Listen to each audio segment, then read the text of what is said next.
Hello guys, welcome to our English talk show. Today we are very happy to have invited a distinguished guest to be on our show. Hi sir, welcome to your talk show, welcome to China. Thank you. Could you first please introduce yourself a bit more to your audience? Sure, so my name is Guillaume Olive and I am a French author of mostly children books, and this is the first time that I will participate to the Fulay Prize as a member of the jury. It is your first time to be the member of the jury here?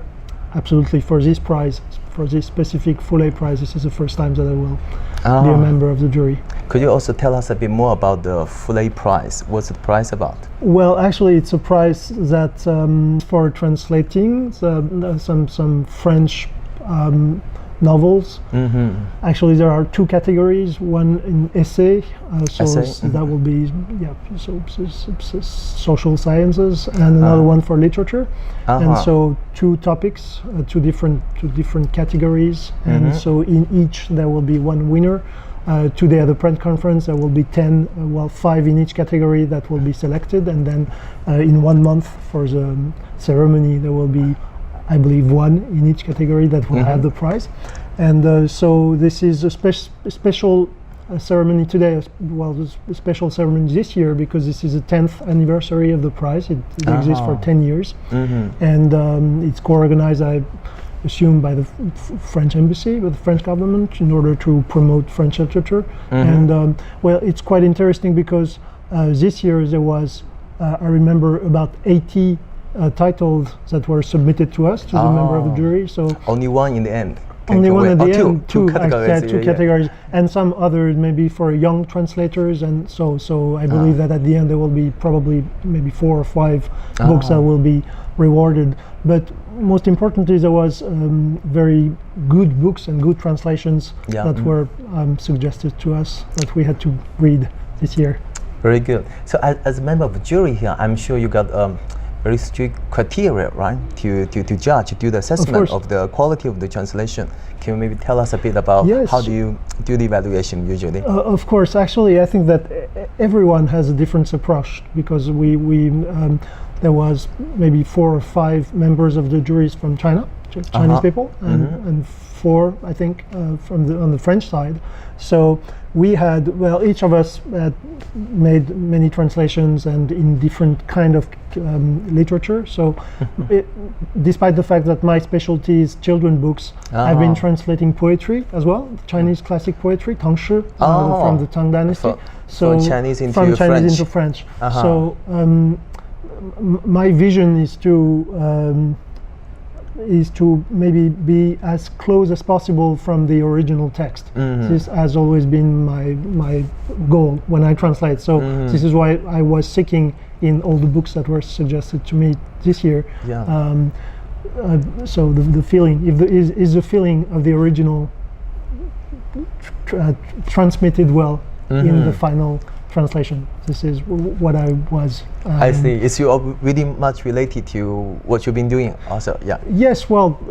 Depending on everyone's experience, and taste, that there are some specific points that you might pay more attention to. It must be a really challenging thing, right, to do the translation. And also, you mentioned you translate some children. Poetry or Chinese poetry from Tang Dynasty into French.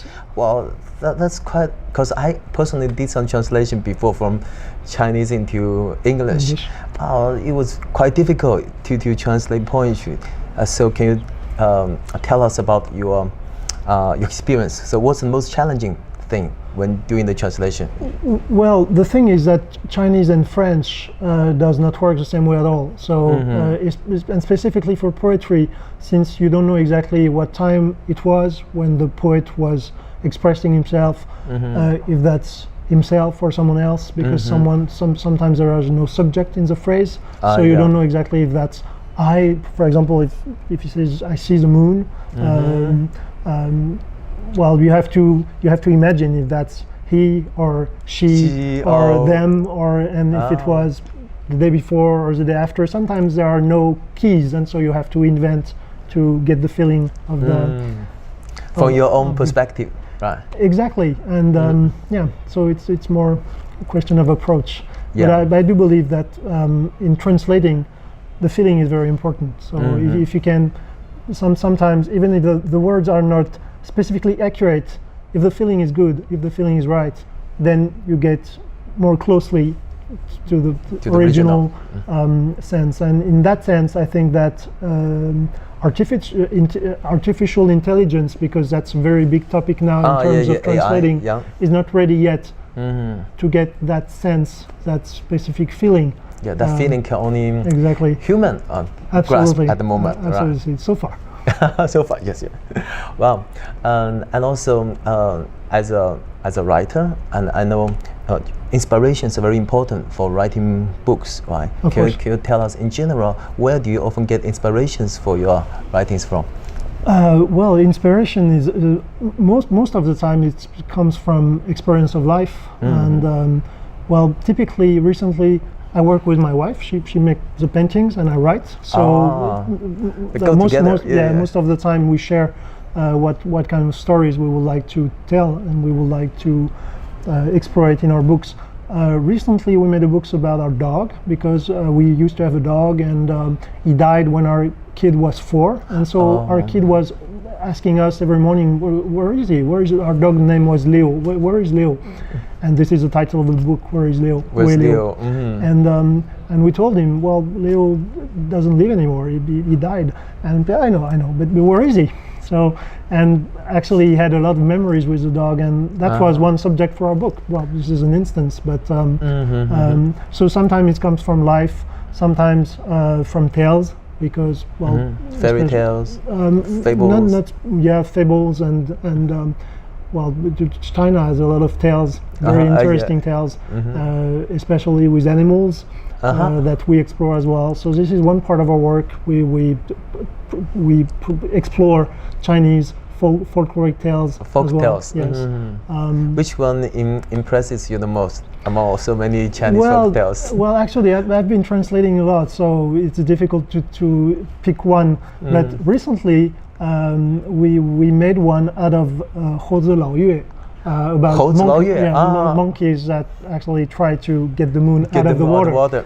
So this one's good. Yeah, very good. Yeah, I remember. That brings me back to my memory from my childhood. I think it's in our textbook. Everyone read that story before, and it's quite interesting and inspiring. Exactly. Of course. This is why we try to promote it again. Yes. Thank you. So you're promoting the Chinese, because it represents Chinese culture as well, right? Absolutely. To the outside world. Yes, I've been working with French publishing companies for the last 15 years, and so this is one part of my work. I'm not only doing this, but I've been rewriting, adapting, and translating Chinese folk tales to children in France and in Europe. One more question.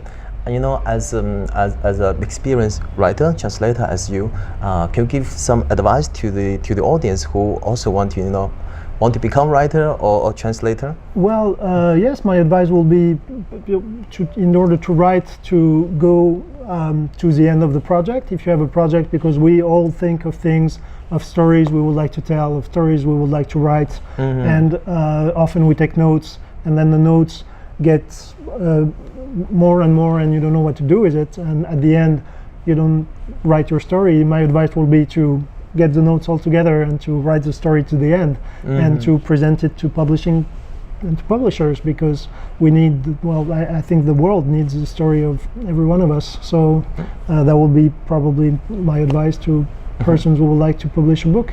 And in terms of translating, as I said before, it's important to know the basics and to understand how precisely you have to translate a language. But when you reach that level, it's important maybe to remind the feeling thing I was talking about earlier, in order to get to the right message, right? Exactly. The message with the feeling. That's a higher level for translation. Absolutely. Okay, thank you so much for taking the interview and sharing all those valuable viewpoints with us. Thank you. I wish you all the best. Thank you. Yeah. See you guys next time. Bye-bye. Bye.